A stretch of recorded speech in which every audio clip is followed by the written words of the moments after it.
Hello दोस्तों, स्वागत है आपका हमारे इस यूट्यूब चैनल पे। और आज हम बात करने वाले हैं famous interview question rotate image के बारे में। तो गाइस शुरू करते हैं। तो गाइस इस क्वेश्चन में हमें 2D मैट्रिक्स दिया गया है जिसके अंदर कुछ नंबर्स हैं और हमको बोला गया है कि इस 2D मैट्रिक्स को हमको 90 डिग्री रोटेट करना है। 90 डिग्री रोटेट का मतलब ये है कि आप कंसिडर कीजिए कि आपके पास एक इमेज है, तो आप इस इमेज को 90 डिग्री 90 डिग्री रोटेट कर देंगे। रोटेट मतलब ये कि अब जैसे ये है, ये ऐसा इमेज था तो आपने उसको ऐसे कर दिया। ठीक है, तो ये 90 डिग्री रोटेट करेंगे। तो एक बार एक एग्जांपल देख लेते हैं। जैसे 1 2 3 4 5 6 7 8 9 का है, तो यहाँ पे ये जो 3 है वो नीचे आ जाएगा और 2 यहाँ पे और 1 यहाँ पे आ जाएगा और ऐसे सारे सारे बन जाएंगे, जैसे कि आप यहाँ पे आउटपुट में देख सकते हैं। तो ये हमको एज इन आउटपुट देना है। और साथ ही साथ हमारे पास एक कंडीशन है। जो कंस्ट्रेंट इस क्वेश्चन को टफ बनाता है वो ये है कि अगर हम ये मैट्रिक्स यूज कर रहे हैं तो हमको ये वाला कंडीशन लाने के लिए दूसरी कोई मैट्रिक्स नहीं यूज करनी है। हमको सेम एक ही मैट्रिक्स के अंदर ही ये करके दिखाना है। अगर आपने दूसरी मैट्रिक्स यूज की तो वो यहाँ क्वेश्चन के कंस्ट्रेंट के खिलाफ होगा वो। ठीक है, तो आप ये समझिए कि आपको एक मैट्रिक्स दिया गया है, आपको वो मैट्रिक्स को 90 डिग्री रोटेट करना है और इन प्लेस रोटेट करना है सेम मैट्रिक्स के अंदर। दूसरी कोई एक्स्ट्रा स्पेस यूज भी नहीं करनी है। तो आप ये कैसे करेंगे, तो एक और एग्जांपल देख लेते हैं। तो इस एग्जांपल में हमने क्या लिया है कि हमने 4 की मैट्रिक्स ली है। तो 4 में मैंने 1 2 3 4 से लेके 16 तक की एलिमेंट रख दिया हुआ है। अब इसका ट्रांसपोज मैंने यहाँ पे करके दिखा दिया हुआ है। ये आउटपुट एज इन हमको देना चाहिए। क्यों? क्योंकि देखिए आप वन वन जो है यहाँ पे, वो यहाँ पे आ जाएगा, 2 यहाँ पे, 3 यहाँ पे और 4 नीचे चला जाएगा। ऐसे फॉर्म होंगे और सारा 90 डिग्री घूम घूम जाएगा। तो ऐसा हमको आउटपुट देना है। तो यहाँ हो जाता है हमारा क्वेश्चन खत्म। और अब आप वीडियो पॉज कीजिए और काफी लॉजिकली सोचिए। तो गाइज इसमें जो सबसे पहले नोटिस करने वाली बात थी वो ये थी कि आप नोटिस करेंगे कि देखिए आप ये जो डायगोनल एलिमेंट है 1 6 11 16, ये सारे अभी भी डायगोनल है, लेकिन उल्टा वाले डायगोनल है। मतलब ये जो लेफ्ट से राइट जाने वाली डायगोनल थे पहले, तो ये अब राइट से लेफ्ट जाने वाले डायगोनल बन गए। लेकिन ये लोग ने अपनी रो नहीं चेंज की। जैसे आप देखेंगे कि 1 अगर फर्स्ट रो में पहले भी था और फर्स्ट रो में पहले भी है, और 6 पहले भी सेकंड रो में था और अब भी सेकंड रो में है, बस उसने कॉलम चेंज किया। तो इससे हमको समझ में आता है कि फिलहाल के लिए तो मुझे ये इनको टच करने की जरूरत नहीं है। ठीक है, और अगर मैं थोड़ा और ध्यान से देखूं तो ये जो सेकंड है वो फर्स्ट रो में था, लेकिन अब वो कहाँ है? अब वो सेकंड रो में है।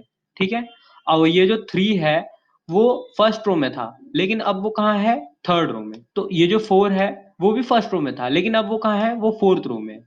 तो मतलब कुछ ऐसा दिखता है मुझे कि फर्स्ट रो में ये रहेगा, मतलब सेकंड रो में ये रहेगा, थर्ड रो में ये रहेगा, फोर्थ रो में ये रहेगा। फिर उसके बाद वैसे ही ये भी होंगे, ये भी हो जाएगा। सेवेंथ यहाँ पे था तो सेवेंथ अपने नीचे वाले रो में चला जाएगा और एट एट जो है वो लास्ट वाले रो में चला जाएगा। ऐसा कुछ होगा और ऐसा ही हो रहा है। जैसे 8 यहाँ पे जा रहा है, 7 यहाँ पे जा रहा है। ठीक है, तो ये देख के मुझे ये समझता है कि यार पहले तो मुझे ट्रांसपोज करना पड़ेगा। ट्रांसपोज क्यों करना पड़ेगा? क्योंकि अगर आप नोटिस करेंगे कि ट्रांसपोज ही एक ऐसा प्रोसेस है जिसमें हम सारे रो, जैसे रोज ये कॉलम नंबर 2 में है तो रो नंबर 2 में इसको भेज सकता हूं मैं। तो ये रो नंबर 2 में जा रहा है, rows become columns and column become row, वैसा कुछ हो रहा है। लेकिन एग्जैक्टली उसका वैसा नहीं हुआ है, लेकिन कुछ कुछ हद तक वैसा ही हो रहा है। तो हम पहले वो करेंगे। ठीक है, तो इसको हम एक एग्जांपल से समझते हैं।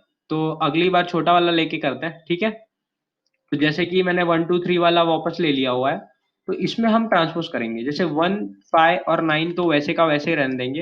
1 5 और 9 तो वैसे का वैसा रहेगा, लेकिन अब ये 2 यहाँ पे आ जाएगा और 4 यहाँ पे आ जाएगा। ठीक है, फिर 3 यहाँ पे आ जाएगा और 7 ऊपर चला जाएगा, और फिर उसके बाद 6 यहाँ पे आ जाएगा और 8 यहाँ पे आ जाएगा। ठीक है, अब ये देखने के बाद मुझे ये कुछ समझता है कि मुझे इसका एग्जैक्टली रिवर्स चाहिए था। मतलब रिवर्स मतलब क्या? कि अब मुझे ये चाहिए था कि ये 1 यहाँ पे हो और ये 2 यहाँ पे हो, 3 यहाँ पे हो और 9 यहाँ पे हो और 7 यहाँ पे हो और 4, और ये वाले बीच वाले एलिमेंट तो वहीं के वहीं रहेंगे। तो इसका मैं रिवर्स करूंगा तो वो कुछ ऐसा दिखेगा मुझे। देखिए वो कुछ ऐसा दिखेगा, 1 यहाँ पे आ गया, 2 यहाँ पे आ गया और 3 यहाँ पे आ गया, 4 5 6 7 8 9, तो हो गया रिवर्स। तो यार ये तो इतना ही था, काफ़ी ईज़ी था। तो चलते हैं एक बार कोड की तरफ। तो गाइज़ यहाँ पे आप देख सकते हैं कि हमने रोटेट फंक्शन जो है ये लीड कोड का है, ठीक है? तो इसने हमको मैट्रिक्स एज़ एन इनपुट दी हुई है, तो हमको आउटपुट में वो वाली मैट्रिक्स देनी है मतलब जिसमें रोटेट हुआ और रहेगा, ठीक है? तो मैट्रिक्स रोटेट करके हमको इनको आउटपुट में देना है। तो हमने क्या किया है, for I in range of length of matrix लिया हुआ है, फिर उसके बाद for J in range of length of matrix लिया हुआ है, जिसको आई से चालू किया हुआ है, ठीक है? तो ये तो आप ट्रांसपोज़ का सिंपल सा प्रोग्राम है, तो ये आपको पता ही होगा। जब I is not equal to जे होगा, तो हमको स्वैप करना है। स्वैप करना है, किसको-किसको स्वैप करनी है? आई आई कॉमा जे को जे कॉमा आई से स्वैप करना है। तो यहाँ पे हमने जब स्वैप कर लेंगे, तो इतने से हमारा ट्रांसपोज़ हो गया। उसके बाद हमको सारी जो भी मैट्रिक्स के सारे एक-एक जो एलिमेंट हैं, मतलब एक-एक जो रो हैं, उनको रिवर्स करना था। तो यहाँ पे हमने ईच डॉट रिवर्स लिखा हुआ है, for each in matrix each dot reverse, हर एक को रिवर्स करके रिटर्न कर दिया और हो गया हमारा output. So guys thank you for watching this video. और गाइस यार लाइक मारो, शेयर मारो, सब्सक्राइब मारो।